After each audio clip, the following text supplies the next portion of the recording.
to be somebody. And she finally met a man that felt like home. He was also an immigrant. That was the common bond the two of them had. She begins to fall for this guy. The stars begin to twinkle. But when torrential rains reveal a horrific crime, the entire community is put on high alert. The body had been mutilated and burned in that stream.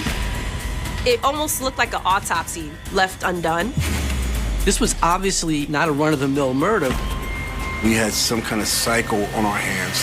When two suspects implicate one another, the cards of fate send investigators spiraling down a dark and twisted trail. He made the police really creeped out. He believes that he can read minds and that he can control people. This wasn't a man that she was dealing with. This was a devil. There was blood splatter all over the walls. He was cool. He was collected. He was a killer.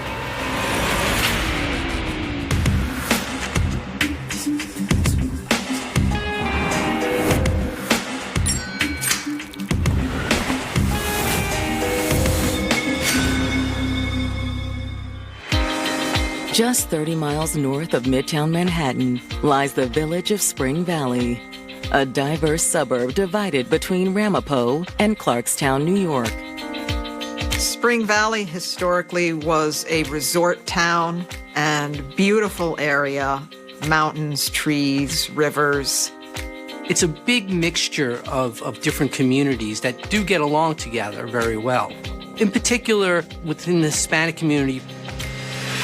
In the summer of 1998, Spring Valley had been hit with a torrential rainfall as part of an unusual weather phenomenon crossing the country.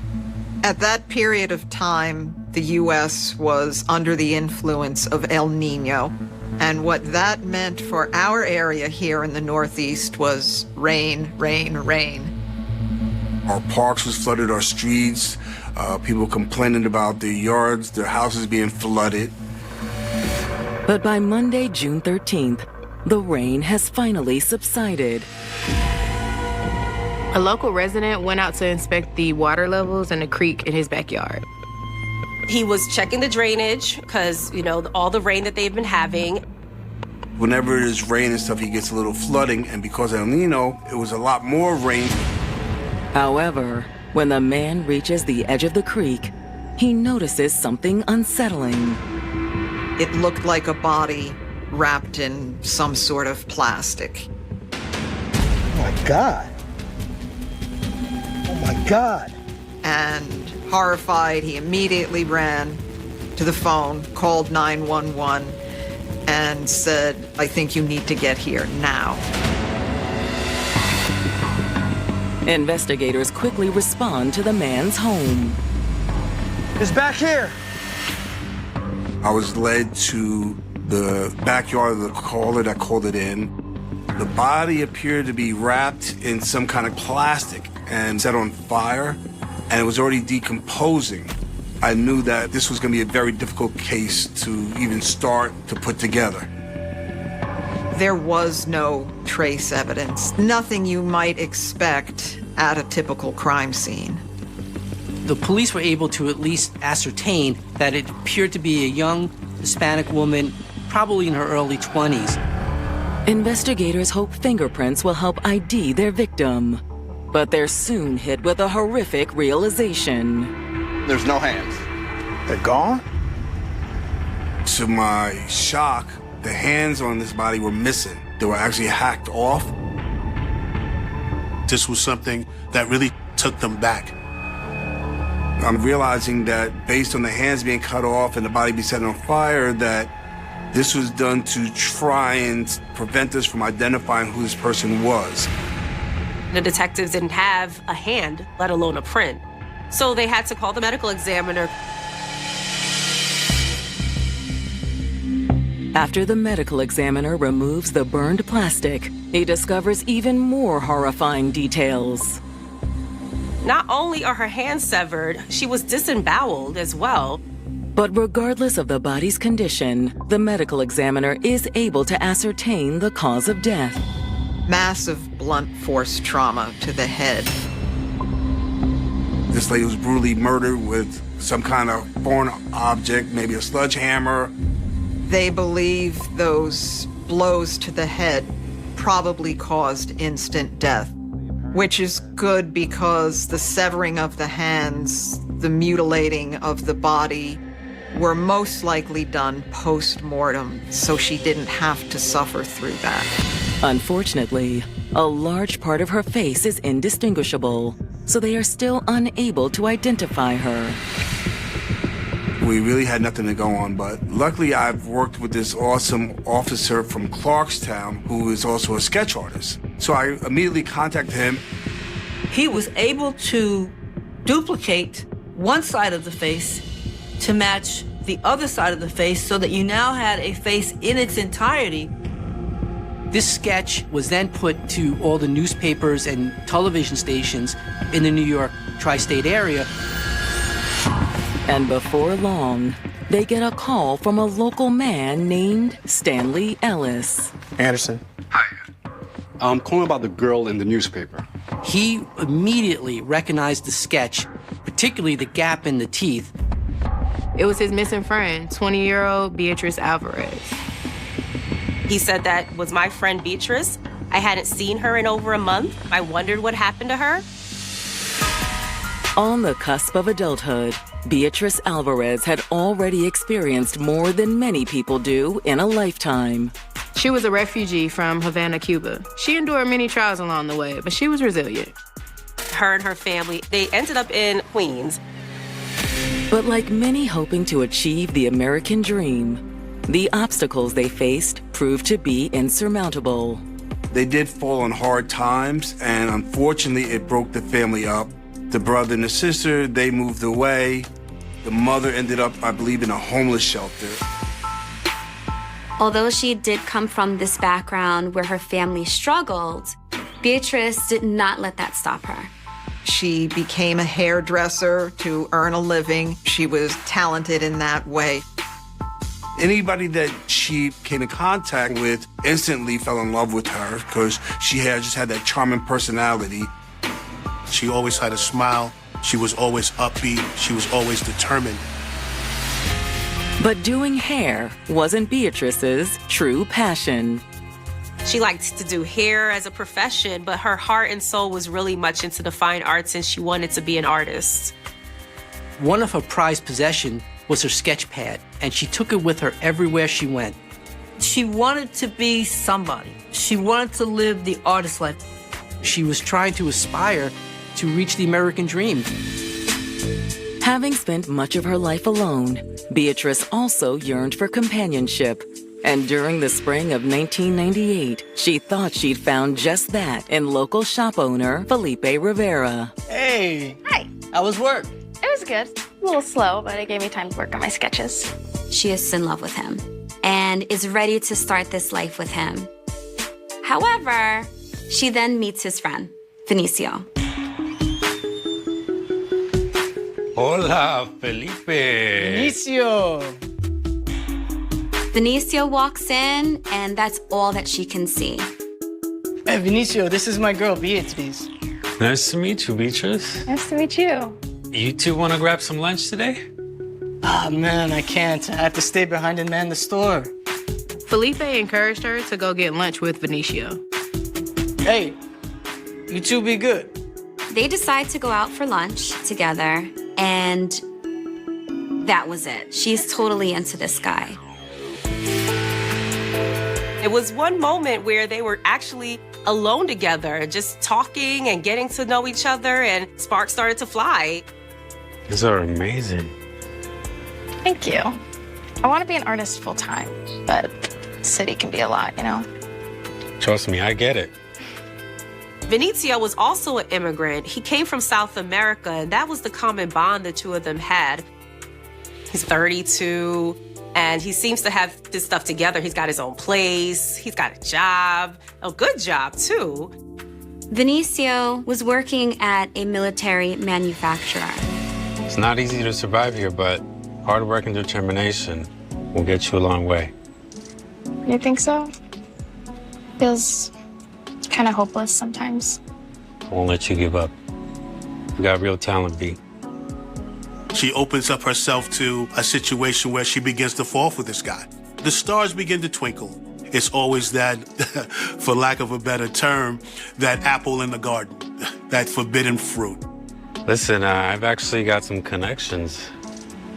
I think I could help you. Really? Yeah. That'd be amazing. Ultimately, Beatrice decided that she would leave her boyfriend and go live with Vinicio Valverde. But now, after receiving a call from her friend, Stanley Ellis, detectives believe Beatrice Alvarez is the woman found brutally murdered and dismembered in a local creek. Yeah, that sketch looks exactly like her. Her hands had been cut off, and she had been disemboweled, burned.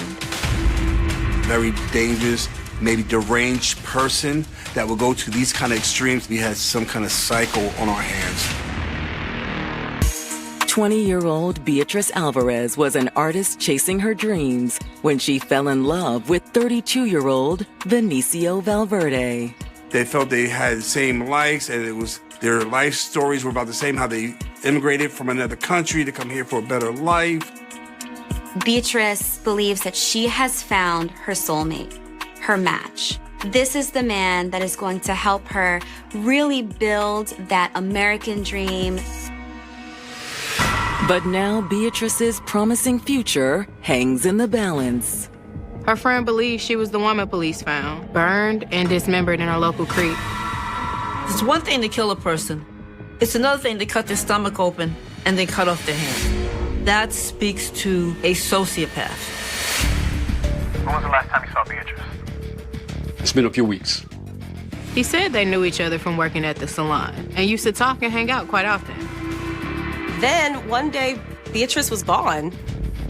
It was really just quite sudden. One day she just doesn't show up and never showed up again. I don't see her for weeks. And then her boyfriend shows up for a haircut appointment. Hey, Stanley. Hey, have you seen Beatrice? He says, what's going on? Is she okay? Stanley says he was surprised by what Vinicio said next. She left me for another guy. He just casually says, well, one night she got into a car with a musician and drove off. A musician? Yeah. I don't know his name, but she left me for him. Did he say where they went? Nope. He didn't give me any other details.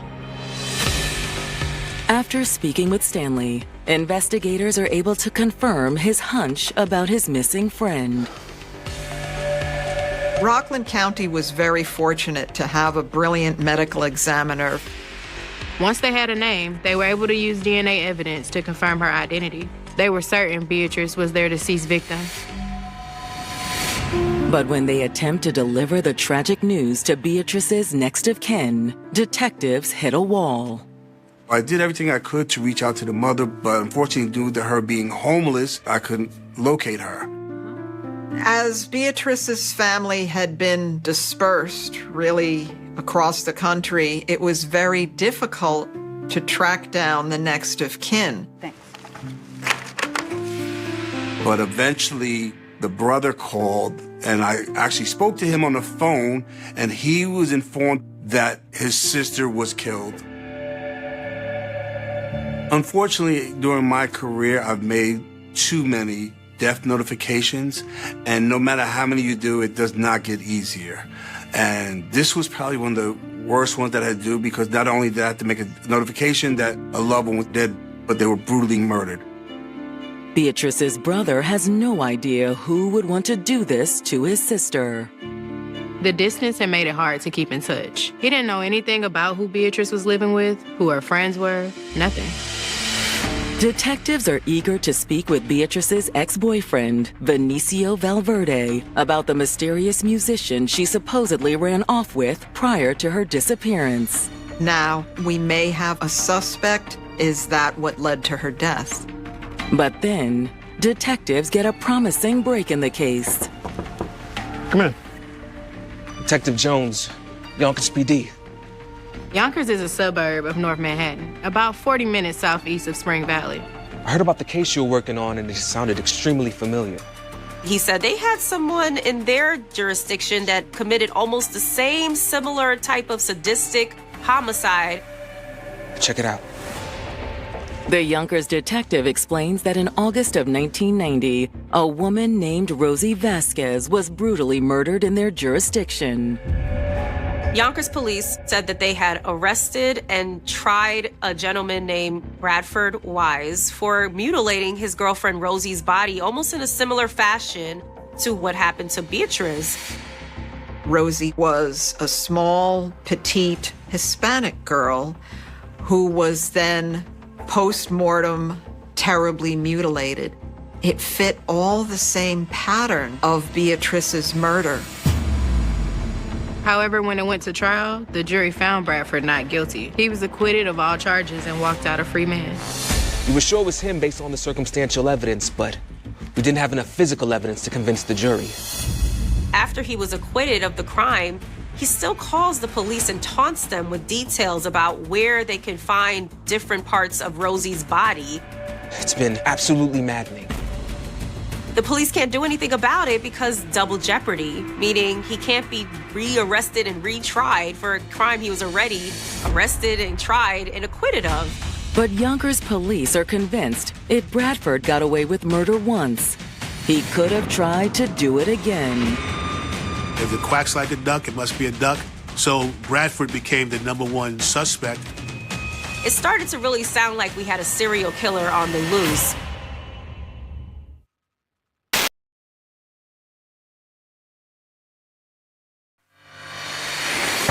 Detectives in Spring Valley, New York, investigating the brutal murder of 20-year-old Beatrice Alvarez, have just received a visit from Yonkers police. Yonkers detectives say they handled a case similar a few years earlier, and the alleged killer, Bradford Wise, was never incarcerated for the crime. It started to really sound like we had a serial killer on the loose. Thanks for passing this along, Detective. Absolutely. Investigators know that if there really is a serial killer at large in their community, they need to act fast. I've got my guys searching for him as we speak. We'll be in touch. They start trying to find Bradford to talk to him. But the next day, their fervor comes to a screeching halt. Anderson. Oh, hey, Detective Jones. Any sign of Bradford? Bradford had recently been arrested on arson charges in a neighboring community. He'd been in jail at Westchester County, awaiting trial since late May. Since police believe Beatrice was killed in early June, it would have been impossible for Bradford to commit the crime. I'm so sorry to get your hopes up. It's okay. We appreciate your help. Just let me know if there's anything else that I can do. Thanks, Jones. That deconstructed the whole idea that they had their guide. It wasn't Bradford. Damn. With their strongest lead now a dead end, detectives shift their focus to their victim's most recent ex-boyfriend, Vinicio Valverde.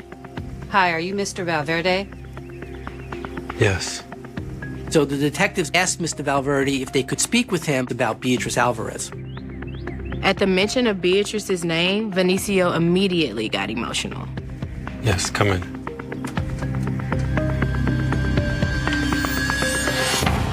I still can't believe she's gone. Vinicio invites the police into his apartment. And something inside immediately catches the attention of detectives. What caught my eye right away was this makeshift shrine, or whatever we want to call it. It had upside-down prayer cards. It had pictures of women, some with pins in them, and it also had what appeared to be a pentagram on the bottom. And in that shrine was a photo of Beatrice Alvarez. It really caught my eye, but Mr. Valverde, he didn't seem too nervous about it. What's that? Oh, it's supposed to give you good luck. He said it was some spiritualism that he hoped would bring her back to him since she had left, and that the shrine was devoted to Beatrice's return. Even though she was deceased, he was hoping she would return to him in spirit. It's our understanding that Beatrice left you for a musician shortly before she was murdered. Is that correct? Yes. It broke my heart. He's not able to provide any other defining characteristics about the musician or where they may have gone. I asked him, how did he meet Beatrice? And it was through a friend that he knew by the name of Felipe, who worked in the city. Beatrice had been dating Felipe. They were living together. When Beatrice and I met, it was like boom, fireworks. He said he never intended to steal his friend's girl, but they had a connection and neither one of them could resist. But apparently he treated her bad. Vinicio says Beatrice opened up to him about her relationship with Felipe, and it raised cause for alarm. He said Felipe was abusing Beatrice and kept her locked up in a room. He was keeping her like a prisoner.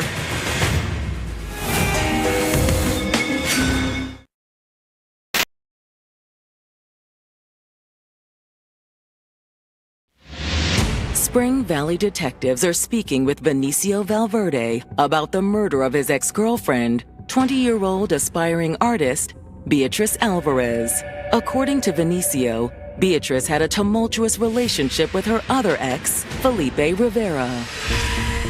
He would hit her. He would lock her up. How do you know this? She told me.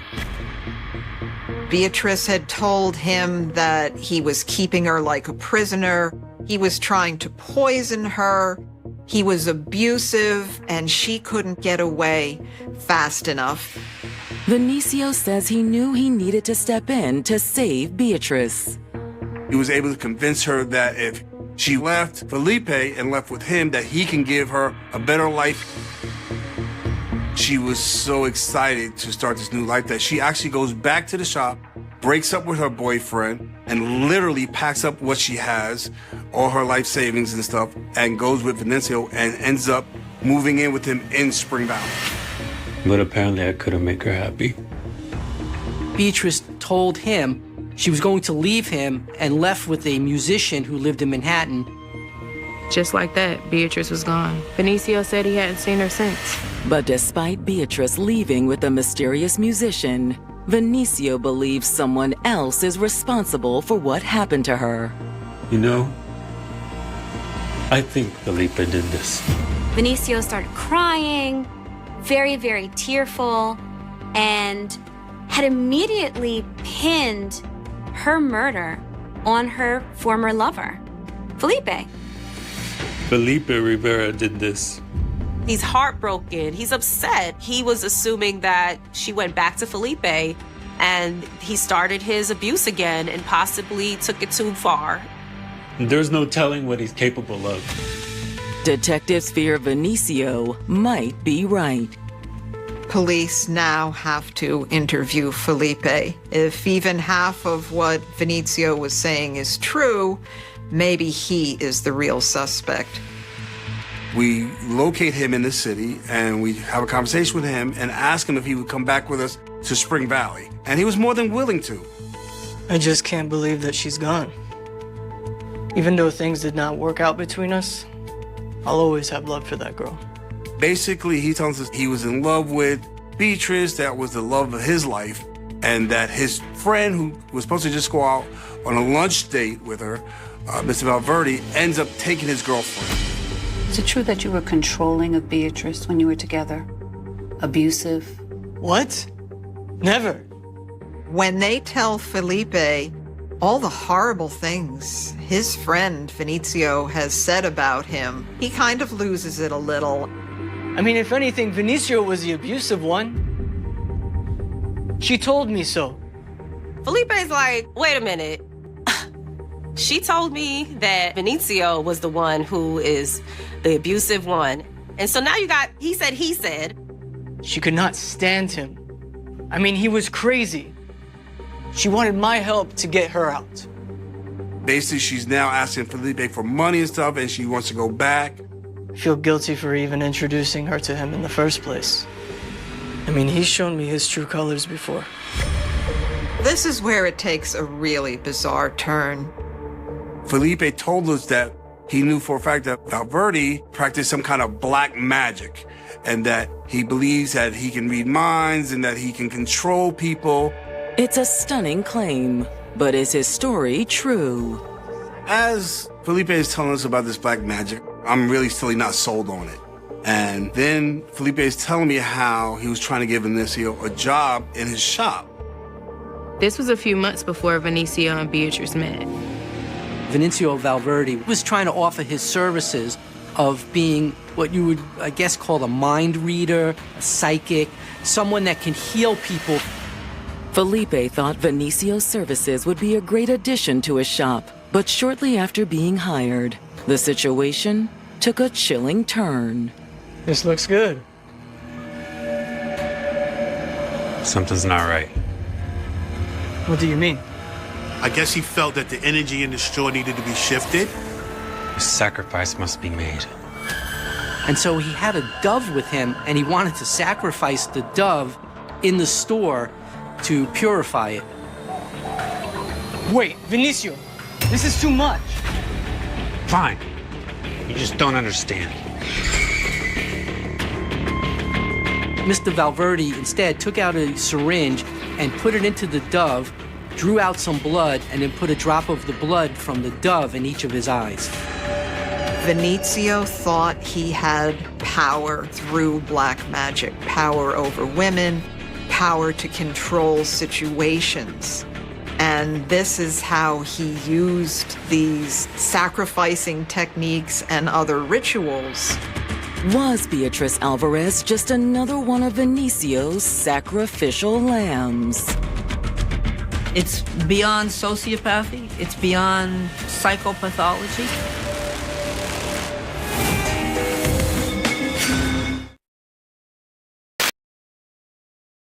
Homicide detectives in Spring Valley, New York, have just learned that Vinicio Valverde was exhibiting some chilling behavior before his ex-girlfriend, 20-year-old Beatrice Alvarez, was killed and dismembered. Vinicio was known to practice black magic and did show some violent tendencies. Beatrice's other ex, Felipe Rivera, says he witnessed it firsthand after hiring Vinicio to work in his shop. I'm open to many different spiritual practices. But that was too much, even for me. Felipe was like, I can't be having this in my shop. The tapes of service Vinicio was providing were just way too extreme, so Felipe stopped having him work there. I mean, we remained friends afterwards. I just thought he was a good guy at heart who had gotten too deep into black magic. But now I believe I was wrong. And when detectives dig deeper into Vinicio Valverde's background, they discover even more disconcerting information. Vinicio stole a book on demonology from the New York Library. He was trying to do these evil spells on his ex-wife. So right there, that threw up a flag right away because now that took my mind back to this memorial that's in Mr. Valverde's apartment.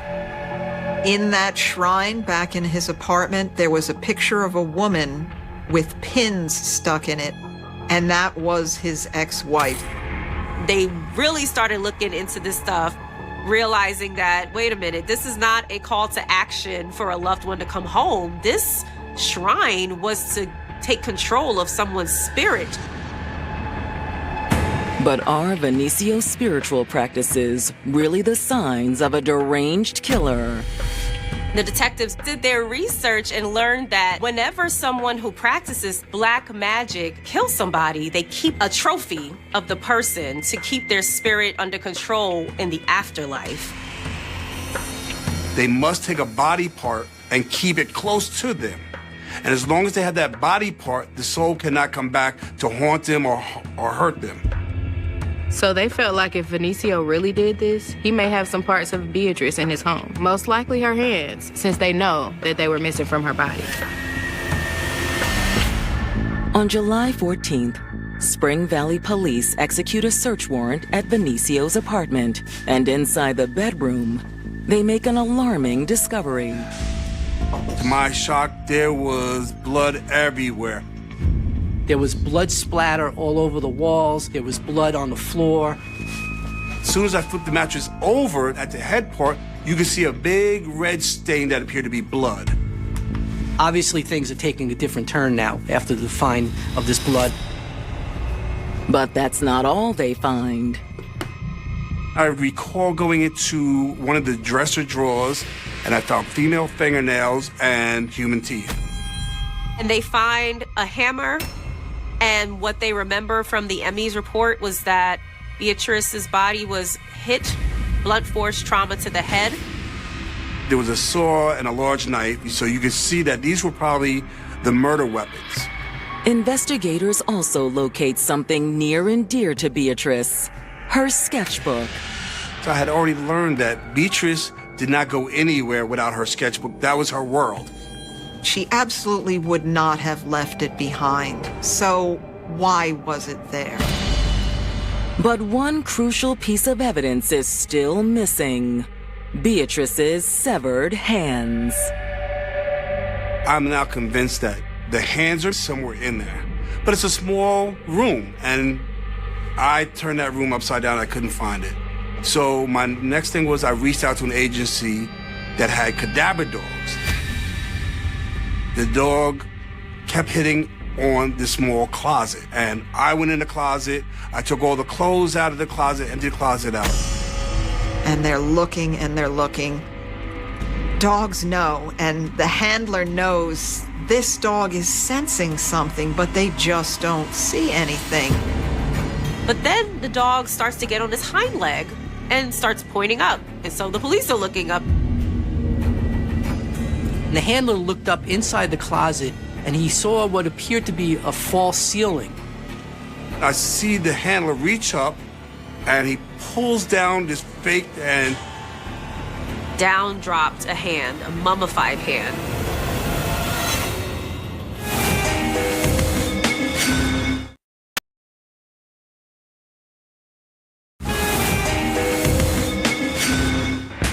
Spring Valley investigators have just made a series of gruesome discoveries inside the bedroom of 32-year-old Vinicio Valverde. Police believe that Vinicio killed his ex-girlfriend, Beatrice Alvarez. They found blood spatter and other human remains inside of his apartment. But the most shocking evidence of all is located in the bedroom closet. I see the handler reach up, and he pulls down this fake, and Down dropped a hand, a mummified hand. I hear him yelling, goes, "I found what you're looking for." The only problem was it was mummified. Since the hand is mummified, obtaining the forensic evidence to officially link it to Beatrice Alvarez will be especially challenging. They needed to rush it to the medical examiner and see what he could do. No matter how hard or where I checked, I could not find the other hand. Fortunately, the medical examiner has a plan to rejuvenate the fingerprints from the hand found in Vinicio's closet. He had perfected a method to rehydrate mummified hands. And so, given his technique that he had developed, we were able to rehydrate the hand. They get a fingerprint impression and they send off the prints for testing. And finally, we got that break where it came back that that hand did belong to Beatrice Alvarez. For investigators, this proves without a doubt Vinicio is their man. Now all they need is a confession. They take him into custody and bring him to the police headquarters. We found some very interesting things at your place, Vinicio. Once they tell him the hand was in your apartment, it matches Beatrice. Does he break down at this point? Absolutely not. He is not admitting to anything. I didn't kill her. He was calm, he was cool, he was collected, he was a killer. You guys must have planted it. So as a last-ditch effort, he now tries to blame the police for planting the hand in his closet, which is absurd. Someone is framing me. I swear. At this point, detectives are done listening to Vinicio's excuses. He never really owned up to it, but based on the overwhelming evidence, we were convinced already that we had enough. Benicio Valverde is charged with second-degree murder for the killing of Beatrice Alvarez. He was not charged with murder in the first degree because you need more mitigating factors. First-degree murder is very difficult to prove because you have to have the perfect set of circumstances to prove first-degree murder. In this instance, the cops did not have witnesses. The body wasn't found until way after the fact. And Vinicio definitely isn't going down easy. While he was pending trial, there was a moment where he tried to kill himself with a bedsheet. He tries to end his life so he doesn't have to face his punishment. Thank God the corrections officers were on duty and they caught it right away and they prevented him from taking his own life. After his failed suicide attempt, Vinicio is strictly monitored until his trial begins in July 1999. This is a person who was aloof, who really didn't have too many social connections, but heavily relied on connecting with the spiritual world. And as the prosecution presents their case, they explain how Vinicio's connection to the spiritual world intersected with a dangerous obsession that led to murder. It was my view of the evidence that we had that this was what you would kind of call a crime of passion. The theory of this is that Mr. Valverde met this gorgeous young lady, instantly fell in love with her. He was very jealous of her, very controlling of her. And his involvement with black magic was starting to make her feel really uncomfortable. Prosecutors say that eventually, Beatrice had enough. Where do you think you're going? I can't stay here anymore, Vinicio. You lost your mind? Let go of me. You're not who I thought you were. Beatrice was planning to exit the relationship. And that was the ultimate slap in the face for a person like this. It was an insult to his masculinity, to his alleged powers of black magic, and he couldn't let that go. It was my argument to the jury that if he couldn't have her, then nobody would. So he carried out his most sadistic ritual yet. First, her skull was bashed. Show you who I really am. And then, after she was killed, he proceeded to humiliate and dismember the corpse.